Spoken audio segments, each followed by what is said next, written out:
मुस्लिम league नून और Pakistan peoples party ने हुकूमत से छुटकारा पाने के लिए सियासी रवाबित तेज करने और ईद के बाद APC बुलाने पर इत्तेफाक कर दिया है। बिलावल हाउस लाहौर में पाकिस्तान मुस्लिम लीग नवाज और पीपल्स पार्टी के रहनुमाओं की मुलाकात हुई, लेकिन अहम बात यह है कि इस मुलाकात में शहबाज शरीफ साहब शरीक नहीं हुए। दूसरी तरफ सुप्रीम कोर्ट ने ख्वाजा साद रफीक और सलमान रफीक की जमानत का तफसीली फैसला भी जारी कर दिया। सुप्रीम कोर्ट ने फैसले में यह कहा कि नैब कानून मुल्क में बेहतरी के बजाय मुखालिफिन का बाजू मरोड़ने के लिए इस्तेमाल किया गया। क्या ईद के बाद अपोजिशन की APC में नैब कानून की तब्दीली पर कोई हिकमत अमली बनाई जाएगी? क्या अपोजिशन की जमातें हुकूमत के खिलाफ वाकई मुत्तहद होंगी? अपोजिशन हुकूमत के खिलाफ क्या हिकमत अमली अपनाने जा रही है? इस हवाले से हम बात करेंगे। हमारे साथ मौजूद हैं रहनुमा मुस्लिम लीग नून एहसन इकबाल साहब। अस्सलाम वालेकुम एहसन साहब। जी वालेकुम सलाम।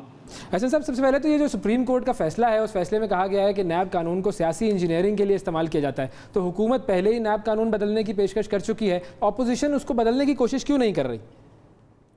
देखिए, अपोजिशन ने तो जब हुकूमत ने हमसे रब्ता किया था, इस बात को तकरीबन 1 साल हो गया है, अपोजिशन अपनी तजावीज़ हुकूमत को दे चुकी है और हुकूमत की जो B टीम है या जो सेकंड टियर लीडरशिप है वो तो इस मामले में दिलचस्पी रखती है।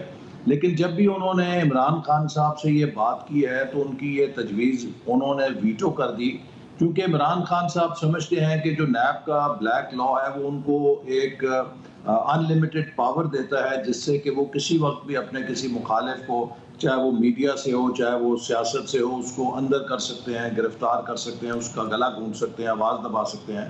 तो कौन से लोग ऐसे हैं जो कि उनकी टीम में हैं लेकिन चाहते हैं कि नैब का ये कानून बदले? उनकी जितनी कैबिनेट है, कैबिनेट के अंदर जो ज़्यादातर मॉडरेट लोग हैं वो सब इस बात के ख्वाहिशमंद हैं कि जो सुप्रीम कोर्ट की ऑब्जर्वेशन अभी भी आई हैं, इससे पहले भी आ चुकी हैं, उनकी रोशनी में नैब के कानून को, जो पाकिस्तान का कानून और आइन है, उससे हम आहंग किया जाए। नैब का जो कानून है ये जनरल मुशर्रफ ने बनाया था और जैसे सुप्रीम कोर्ट ने फैसले में लिखा है, इसका वाहिद मकसद ये था कि जो लोग बेमुशर्रफ थे उन्हें बामुशर्रफ किया जाए और उनको आर्म ट्विस्टिंग की जाए। लेकिन वो जो बेमुशर्रफ थे वो भी फिर इसी चीज से बामुशर्रफ होते रहे ओवर द ईयर्स। नहीं, लेकिन जो लोग बेमुशर्रफ थे, जिन्होंने मुशर्रफ साहब को सिजदा नहीं किया या उनकी काफ लीग में शामिल नहीं हुए, उनको नैब पीछा करता रहा और उनकी आर्म ट्विस्टिंग करता रहा। और वही काम जो जनरल मुशर्रफ ने नैब से लिया, इमरान खान साहब भी वही कर रहे हैं कि जो लोग इन पर ज्यादा तनकीद करते हैं, जो लोग इनकी ज्यादा मुखालफत करते हैं, उनको वो नैब के कानून से दबाने की कोशिश करते हैं। तो मुशर्रफ साहब के बाद तो हुकूमतें, फिर पीपल्स पार्टी भी आ गई, आप भी आ गए, तो क्या फिर मामला ऐसा हुआ कि कोई कोशिश हो नहीं सकी? नहीं हुई, कोशिश हुई, लेकिन इस दौरान जो भी हुकूमतें आईं उनके पास 2/3 अक्सरियत नहीं थी और जो एहतसाब का कानून है, जब तक इसके ऊपर नेशनल कंसेंसस ना हो, मिसाल के तौर पे हमारे पास सेनेट में अक्सरियत नहीं थी, हम पास नहीं कर सकते थे, साला अक्सरियत भी नहीं थी। और दूसरे ये कि अगर हम पीपल्स पार्टी को मिलाकर इसमें कोई तरमीम ले भी आते तो PTI ने कहना था दोनों जमातें अपनी चोरी छुपाने के लिए नैब का कानून बदल रही हैं, लिहाजा जब तक सारी जमातें ऑन बोर्ड ना हो तो आप एहतसाब को मीनिंगफुली तब्दील नहीं कर सकते। वो तो अब भी नहीं होगा। अभी भी तो 2/3 मेजॉरिटी है नहीं PTI के पास, और सेनेट में अलबत्ता आप लोगों के पास है, अपोजिशन के पास जो है वो मेजॉरिटी में है वो, लेकिन नेशनल असेंबली में तो है नहीं वो 2/3 मेजॉरिटी। अब भी कुछ नहीं होगा फिर?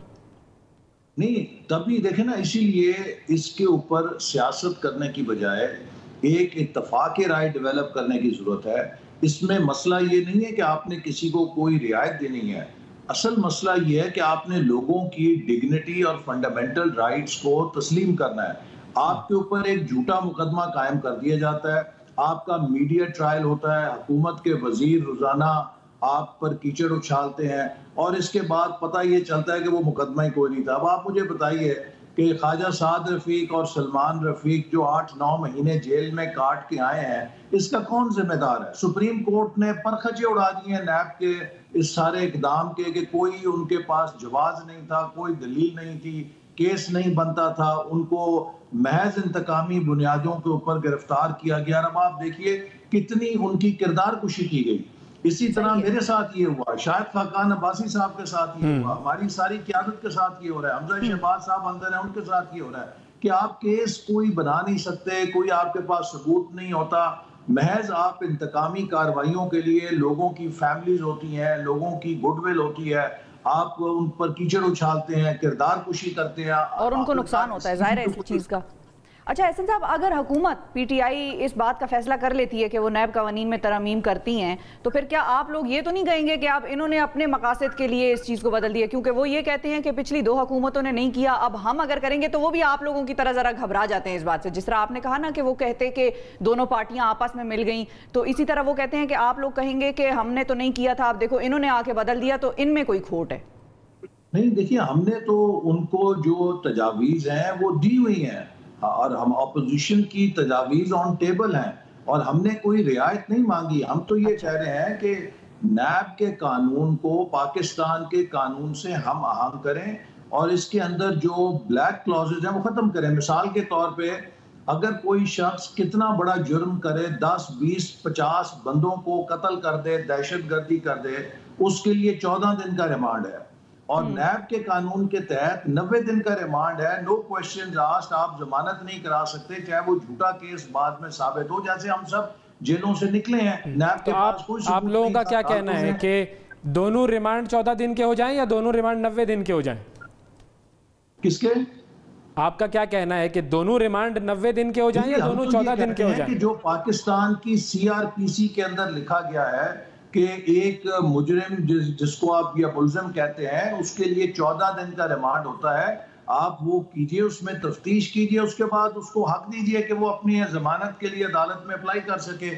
अगर वो वाकई कोई ठोस सबूत होगा आपके पास तो वो गिरफ्तार होगा। और सुप्रीम कोर्ट ने ये भी कहा है कि आप किसी को ट्रायल से पहले जब आपने कन्विक्ट नहीं किया तो आप उसे कैद करके भी एक सजा देते हैं। बिल्कुल सही। अगर वो कल को जब बेकसूर साबित होता है तो उसकी वो कैद का कौन जिम्मेदार है? क्या बिल्कुल, इस हवाले से तो इस्लामिक आइडियोलॉजी काउंसिल की भी रिजर्वेशन थी।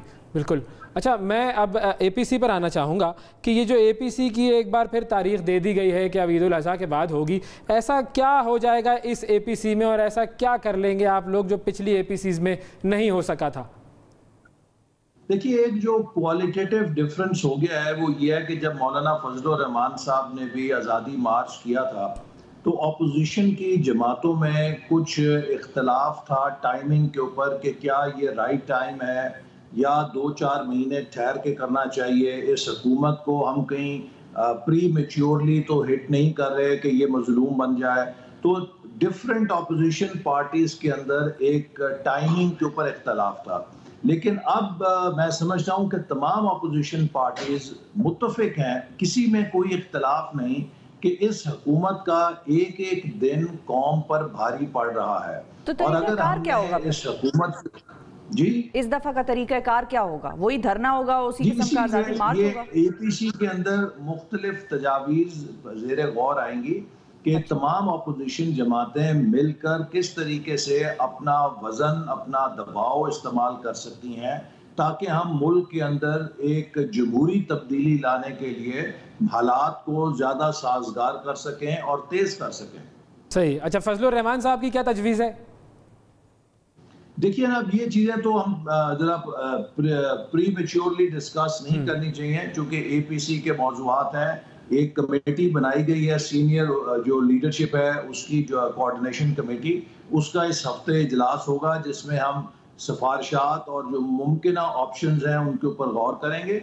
फिर जब एपीसी होगी उसमें लीडरशिप को प्रेजेंट करेंगे और इंशाल्लाह मुझे उम्मीद है कि अपोजिशन पार्टीज की लीडरशिप फिर कोई एक मुत्तफिका लाएअमल बनाएगी जिसके ऊपर हम फिर अपनी जद्दोजहद आगे चलाएंगे। पॉलिटिक्स तो शहबाज शरीफ साहब मिलेंगे, जो एक खला है वो ये है कि कोरोना की वजह से आप सियासी सरगर्मियां ज्यादा नहीं कर सकते, ठीक है, हाँ। लेकिन जो रवाबित हैं दीगर जमातों के साथ मुल्क के अंदर रायमा को हमवार करना, उसके कई जराए हैं, उनको हम बरूए कार ला सकते हैं। ठीक है। और जाते जाते एहसन साहब ये भी बता दीजिए कि फिर क्या अगली मीटिंग्स जो होंगी उनमें शहबाज शरीफ साहब शिरकत करेंगे? जी इंशाल्लाह, उम्मीद है वो शहबाज शरीफ साहब शरीक होंगे क्योंकि वो उनको थोड़ा सेहत का इशू था, कोरोना के बाद वीकनेस थी, लेकिन हमें उम्मीद है कि इंशाल्लाह वो एपीसी के अंदर खुद शरीक होंगे। मतलब वो जो खबरें आ रही थी कॉन्फ्रेंसिंग के थ्रू भी किया जा सकता है, वैसे वीडियो लिंक के थ्रू भी? जी जी बिल्कुल, वो लाजमी शरीक होंगे इंशाल्लाह। सही, क्योंकि वो ट्रस्ट के फुकदान की कुछ खबरें आ रही थी ना कि बिलावल साहब और शहबाज शरीफ साहब के हवाले से। ट्रस्ट का फुकदान नहीं, इसीलिए शहबाज शरीफ साहब ने सीनियर लीडरशिप को कल भेजा बिलावल भुट्टो जरदारी साहब के पास और एक बहुत अच्छे माहौल में हमारी बातचीत हुई। दोनों बड़ी जमातों ने अपने मौक़िफ़ को कल कौम के सामने भी पेश किया और इसी तरह जो दूसरी जमातें हैं जिसमें MMA है, ANP है, दीगर नेशनल पार्टी है बलूचिस्तान से, PKMAP है और जमीयत उल-उलमा, जमीयत अहले हदीस है और दीगर जमातें हैं, सब की सब मुत्तफ़िक हैं। ये हुकूमत, इसकी जो सलाहियत है, जो इसकी एबिलिटी है, वो एक्सपोज हो गई है। ये इकोनॉमिकली हर्ट कर रही है, पॉलिटिकली डिवाइड कर रही है नेशन को और सोशली हमारा फाइबर फ्रेगमेंट कर रही है, जिससे कि ये मुल्क एक दलदल में धंसता जा रहा है। बहुत शुक्रिया एहसान इकबाल साहब, वक्त दिया आपने।